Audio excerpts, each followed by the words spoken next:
What's up mga ka-blessing, happy New Year sa ating lahat. Ito ang ating unang Bible study sa mga kids ngayong 2025. Meron tayo dito ang 5 kids dahil yung iba wala sa kanilang bahay. Ito ngayon sa area kung saan dito namin gaganapin yung ating paghahayo. Sa area B, Iban. Ayan namin motor ni Pastor. Amen. Ayan mo. Marunong ka din magbasa, no? Ayan. Ang tunay na ilaw siya ay nasa salibutan ay nilikha sa pamamagitan niya at hindi nakilala sa pangsangkatauhan. Siya ay paminta sa kanyang sariling mga tao. Tingnan mo maayos. Siya pinanggap ng siyang sariling mga tao. Bagutwat ang bawat tumatanggap sa kanya ay binigyan niya ng kapamahalaan na maging anak ng Diyos. Sila ay sumampata sa kanyang pangalan. Pananganak sila hindi sa dugo ni sa laman. Ito ay kalooban ng tao. Sila ay pinanganak mula sa Diyos. Ang pinanganak.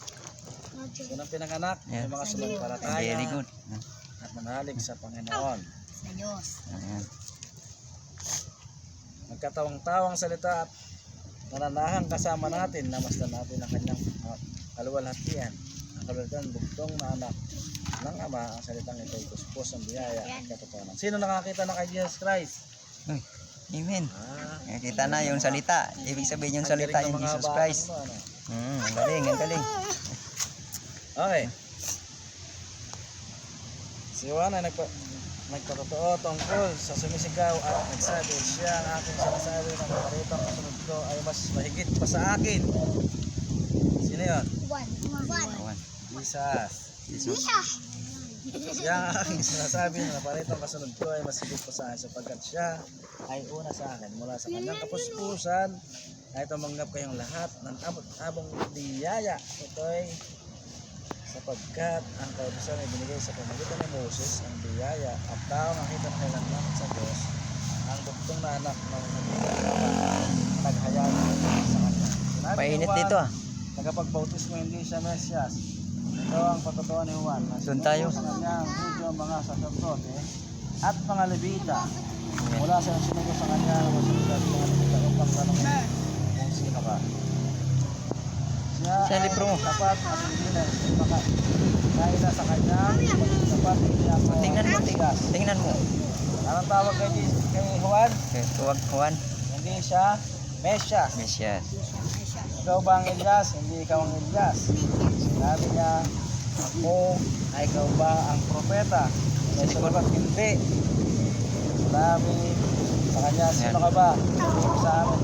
At ngayon ay nagbibigay ng sagot na nagsunog sa akin. Tingnan mo. Ano ang masasabi mo patungkol sa iyong sarili? Ayan. Ito. Sabi kay Juan, ano ang masasabi mo patungkol sa iyong sarili? Sabi niya, sinabi niya akong tining na sumisigaw silang tuwirin ninyo ang daan at Talaga mga ka-blessing yung ating mga kids. Kailangan natin alagaan. Page 4 na tayo. Page 4. Ilibot mo. Tama. Yan. Ito nyo na. Marunong basa. Dapat tayo sa page 3.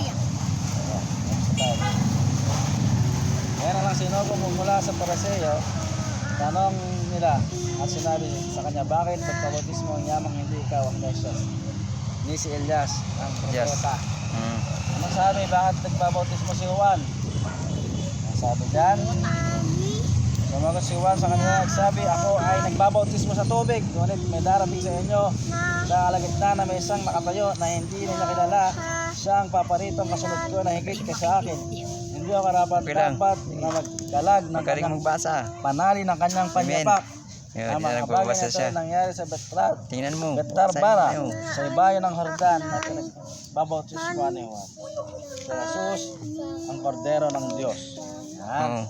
Yan, mag-practice ka pagbasa para Sino ang magaling. tinutukoy ni Juan? Sino? Si Diyos. Jesus. Diyos, very good. May assignment kayo sa linggo. Basahin mo yan ha. Ha? Alam niyo assignment nyo? Hindi. Basahin niyo page 1 hanggang page 4. Page 100. Page 1 hanggang page 6. Page 100, hindi ka pa nga nakapunta. Nang 1 hindi ka pa. Assignment niyo yan. Kanina to? Akin. Hindi, mayroon ka na eh. Sa akin. Yan sa'yo taguhin ma'am, tandaan mo. Page 1. Teka lang, magpapay pa tayo. Pwede pa tayo, Page 1 makakain to pa page tayo eh. 6, babasahin nyo para sa susunod na linggo. Question and answer na lang. Yan. Ayan, alam nyo lang. Sinong salita? Jesus. Uy. Diyos. Sinong Diyos? Jesus. Salita. Sa, Binabalik-balik ko lang. baliktad lang daw. Salita ay Diyos. At ang Diyos ay salita. Wala. Di ba? Okay ba? Brother? Wala. Brother? Oo, makinig. So, pray tayo. Tikit. Kit, Yuko, Lord, nagpapasalamat Lord, ako sa mga salamat po batang sa mga bigyan mo sila ng batang kasiglahan, kanilang kalusugan, pamilya, Lord God, Panginoon, nila, Lord God, na sila mga kasama din namin sila sa sumunod na linggo ng ating tayo. Kanilang nanay, tatay, Lord, palayan mo po, Lord God. Salamat po, pinatulot niyo sila. Ibigay mo ang kanilang Amin sila, pangailangan. makakalian Ng niyo mga yung magulang, mga kung ano salita. yung mga Amen. Maraming salamat po sa kabutihan mo. God, In the name po of ang Jesus, isang bahay sa bahay. Amen. Amen. Thank you, Lord. Anong So, pagkain alam nila? niyo assignment nyo ha? Kain, mga. Page 1 to page 6. Babasahin nyo. Pero, Anong pagkain natin dyan? dami dyan, madami.